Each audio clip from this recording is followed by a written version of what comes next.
Hello, my name is Isabella Latorella, and today we'll be presenting on how biomolecules and drugs affect the activity of the enzyme glycogen phosphorylase B. Glycogen phosphorylase B is the enzyme responsible for the breakdown of glycogen within the body. The enzyme acts to phosphorylate the molecule and release glucose 1-phosphate molecules within the body. The structure of GPB, as you see here, is a dimer with two identical subunits. I've included this picture so that you can kind of see what I'm talking about. This enzyme is highly regulated, and this is so fucking hard.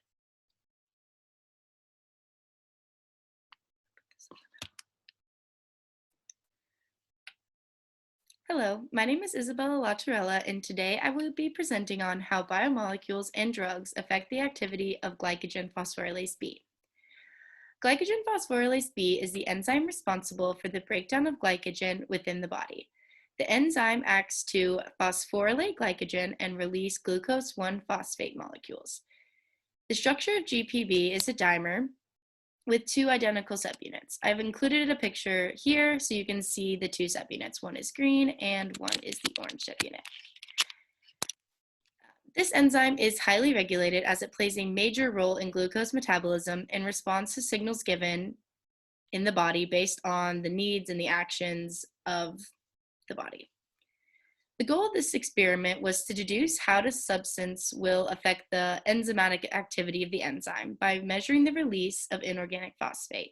The phosphate attached to the glucose 1-phosphate molecule is what we will be measuring here. And in order to measure this, we used UV spectroscopy. So as more inorganic phosphate is produced in the reaction mixture, the absorbance will go up. And so that is how we will measure the relative amount of phosphate within the reaction mixture. The initial step was to measure or to come up with how the absorbance could relate to the concentration of inorganic phosphate. So to do this, we tested the enzyme with varying concentrations of substrate and measured those absorbances, and then backtracked to figure out what the equation for converting the absorbance level to the inorganic phosphate concentration was. Another kind of control step that was taken was to measure the enzyme without, or to measure the reaction without the enzyme and without any of the added effectors in it. So it was just the substrate. And this was to kind of account for any extra phosphate that would be produced during the reaction that wasn't due to the enzyme itself. So that data is down here, as you see, and due to varying factors in the lab, the correcting for this measure actually caused our data to be more skewed, so we opted to not correct for it. The first effector that was tested was AMP, or adenosine monophosphate. In theory, AMP is supposed to activate the enzyme, so it signals low levels of ATP, meaning that A, we need to make more ATP. So it activates the enzyme, therefore producing glucose molecules that can go through glycolysis and then subsequent ATP generating steps. So we used a varying array of AMP concentrations. So we use 0 all the way up to 4 in different increments. And as you see here, the data that we collected in the lab was representative of the theoretical use of AMP. So as an increasing concentration of AMP was used, the rate of the reaction or the amount of phosphate produced also increased. So this would mean that AMP is allowing the enzyme to work or catalyze the reaction at a faster rate. The next effector that was tested was niacinamide or nicotinamide, commonly known as NAD or NADH in the science world. So this effector binds to the enzyme on a site other than its active site, making it an allosteric inhibitor.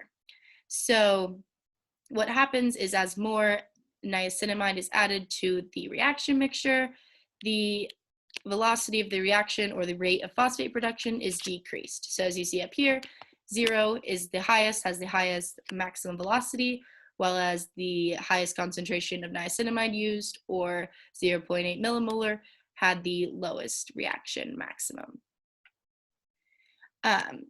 The next effector tested was sertraline. So sertraline is a common anti-anxiety drug, or SSRI.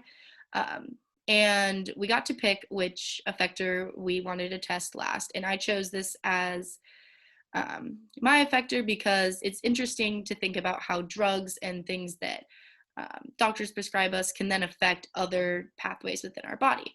So when sertraline was tested as an activator, we see that when sertraline was added, the reaction rate was severely decreased, meaning that it's most definitely not an activator.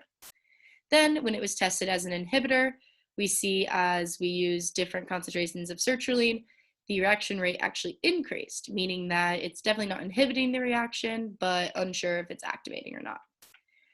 This data led me to conclude that there may be no significant effect on the enzymatic activity of glycogen phosphorylase B in the presence of sertraline, or that it is just out of the scope of this course.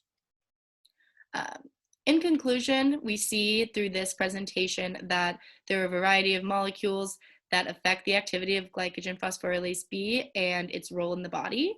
Since it plays such an important role, it's important to study the different things that have the potential of affecting it.